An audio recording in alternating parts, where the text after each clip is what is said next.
छोटा सा शहर को छोड़कर यमुनोत्री से लेकर दिल्ली तक कोई बड़ा शहर इसके किनारे नहीं है जी। इस 22 किलोमीटर में हम इसकी ये हालत कर देते हैं कि ये जब यहाँ से दिल्ली से एग्जिट करती है मदनपुर खादर के पास में जी। तो ये बिल्कुल एक नाले की तरह हो जाती है जी। इसके बाद में फिर जाकर मथुरा इसके ऊपर एक शहर मिलता है इसे।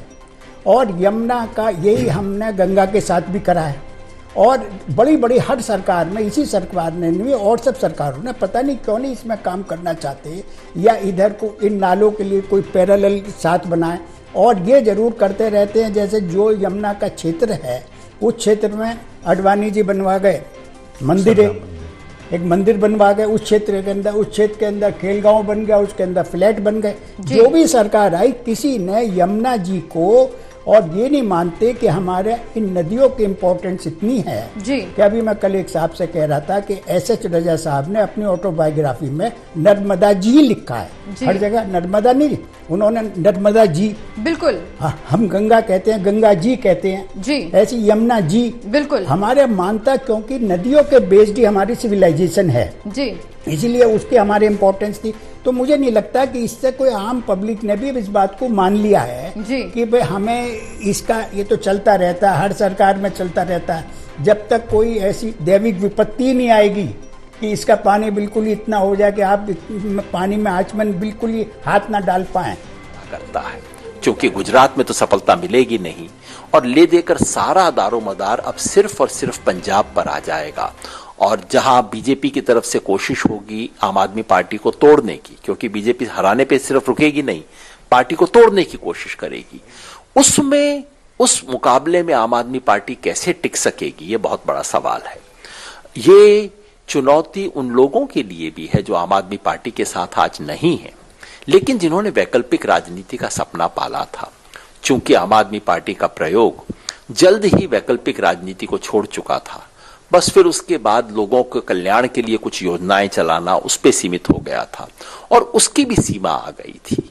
ये चुनौती पूरे विपक्ष के लिए है, क्योंकि बीजेपी इस देश में टोटल डोमिनेंस चाहती है, केवल चुनाव जीतने से खुश नहीं है, वो टोटल डोमिनेंस चाहती है। और आज की जीत के साथ बीजेपी का टोटल डोमिनेंस का अभियान आगे बढ़ा है और उसका विरोध करने वालों को, इस देश में संविधान और लोकतंत्र की रक्षा का संकल्प करने वालों की चुनौतियां आज बढ़ी हैं। वैसे ये तो आपने आम आदमी पार्टी के बारे में बताया, लेकिन अगर हम बीजेपी की जीत को समझने की कोशिश करें, आप एक एनालिस्ट भी रहे हैं हमेशा से, तो बीजेपी की जीत की क्या वजह आप देखते हैं, क्या चीजें हैं जो वोटर्स को लुभाई और उन लोगों ने बीजेपी को वोट दिया?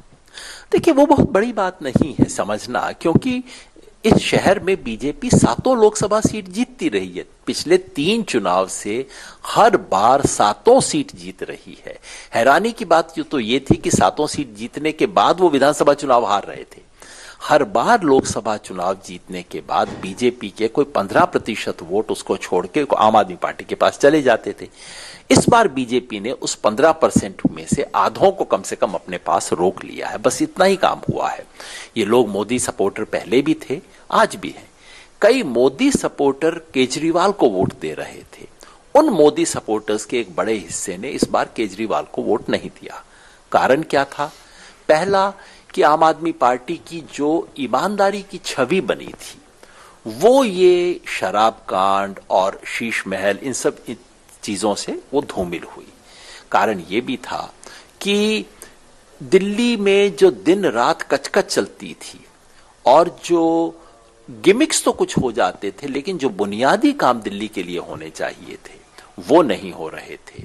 और कारण ये भी था कि लेफ्टिनेंट गवर्नर और दिल्ली सरकार में जिस तरह से रोज झगड़ा चलता रहता था, तो मैं समझता हूं मोदी समर्थकों ने सोचा होगा कि चलिए मोदी के साथ तो हैं ही, अब केजरीवाल का साथ देने की क्या जरूरत है, नीचे भी मोदी जी की सरकार हो तो अच्छा होगा। कुछ जो वेलफेयर स्कीम्स थी, खासतौर पे महिलाओं का फ्री बस टिकट होना और स्कूलों में कुछ काम हुआ, मोहल्ला क्लिनिक, ये सब बड़े वेलफेयर स्कीम्स थे जो कि आम आदमी का एक मजबूत हाथ कह सकते हैं। क्या उससे वो वोटरों का उस पर कोई इंटरेस्ट नहीं रहा या लोगों ने उसको त्याग दिया कि हमें अब फ्री की चीजें नहीं चाहिए? क्या वजह? क्योंकि कई ऐसी पार्टीज होंगी जो वेलफेयर स्कीम लेकर आना चाहती होंगी, लेकिन इस नतीजे से क्या उनको दोबारा सोचना पड़ेगा? बिल्कुल नहीं। ये चुनाव की हार आम आदमी पार्टी की वेलफेयर स्कीम्स की हार नहीं है। मैं तो ये कहूंगा उन वेलफेयर स्कीम की वजह से आम आदमी पार्टी थोड़ी बहुत बची है, 20 से ज्यादा सीट ले रही है और 42-43% वोट ले रही है, जो 2 चुनाव के बाद छोटी बात नहीं है। दिक्कत ये नहीं है कि वो वेलफेयर स्कीम ने काम नहीं किया, उसी वेलफेयर स्कीम की वजह से जो गरीब इलाके हैं उनके अंदर आम आदमी पार्टी थोड़ा बेहतर परफॉर्म कर पा रही है। महिलाओं की स्कीम की वजह से महिलाओं ने आम आदमी पार्टी को ज्यादा वोट दिया है पुरुषों की तुलना में, तो ये तो काम की है। मगर इससे साबित होता है कि केवल इसके आधार पर आप चुनाव दर चुनाव जीतते नहीं जा सकते। शिक्षा और स्वास्थ्य के नाम पे आपने, और फ्री बिजली पे पहला चुनाव जीत लिया, जो 2020 में चुनाव हुआ था वो जीत लिया। अब 2025 में कुछ नया, कुछ बेहतर, कुछ एंड्योरिंग करना था, वो करने में सफल नहीं रही और लोगों को ये भी महसूस हुआ कि दिन रात सिर्फ झगड़ा होता है, तमाशा होता है और वो लोग कर रहे हैं जो पहले मैं सोचा करता था कि भाई बड़े ईमानदार हैं, पर ये भी तो ऐसे ही हैं। जब ये बात हो जाती है तो उसके बाद बीजेपी एक स्वाभाविक प्रेफरेंस बनती है। मुस्लिम बहुल इलाकों में ऐसा देखा गया कि आम आदमी पार्टी का वोट मुसलमानों का शायद कम मिला है या नहीं के बराबर मिला है कुछ जगहों पे। ओखला को अगर आप छोड़ देते तो बाकी जगहों पे बहुत अच्छी तादाद में वोटिंग नहीं हुई आम आदमी पार्टी के लिए। इसको कैसे देखते हैं? अभी तक इसका कोई सबूत नहीं है। मेरी अपनी समझ ये है कि दिल्ली के अधिकांश मुस्लिम वोटर ने आम आदमी पार्टी को वोट दिया है, इसलिए नहीं कि वो आम आदमी पार्टी को पसंद करते हैं, वो नाराज हैं, दुखी हैं, क्योंकि आम आदमी पार्टी ने दंगों के वक्त कुछ नहीं बोला, बुलडोजर के वक्त कुछ नहीं बोला। लेकिन मुस्लिम वोट एक बंधक की तरह महसूस करता है कि भाई वो कांग्रेस के प्रति सहानुभूति रख सकता है, लेकिन कांग्रेस को वोट तब तक नहीं देगा जब तक ये ना दिखे कि कांग्रेस को किसी और का वोट भी मिल रहा है। जब वो वोट नहीं मिल रहा है तो मुसलमान ने हार के, थक के, खींच कर भी, लेकिन वोट ज्यादातर आम आदमी पार्टी को ही दिया है, ऐसी ही मेरी समझ है। कुछ मुस्लिम इलाकों में बीजेपी। तो विनोद जी, सीधे तौर पर अब प्रतिक्रियाएं भी निकल करके सामने आने लगी। इस बात का भी एनालिसिस शुरू हो गया है कि आखिर अगर आम आदमी पार्टी हार रही है तो क्या इसके पीछे वजह है, चूंकि अब जो अभी तक रुझान थे वो अब आंकड़ों में, नतीजों में तब्दील होना शुरू हो गए। कस्तूरबा नगर से नीरज बसोया जो कि बीजेपी के हैं 13,000 से ज्यादा वोटों से जीत गए। इटाला से बीजेपी उम्मीदवार कुलवंत राणा जीत गए हैं। इसके अलावा मंगोलपुरी से भी बीजेपी उम्मीदवार राजकुमार चौहान की जीत हुई है। कई ऐसी सीटें, रोहिणी का जिक्र करें, विजेंद्र गुप्ता बीजेपी से, वो भी जीत गए। कई ऐसी सीटें जहां से बीजेपी ने अब जीत हासिल कर ली है, यानी कि अब नतीजे सामने आना शुरू हो गए हैं। बीजेपी कुल मिलाकर के जीतती हुई नजर आ रही है।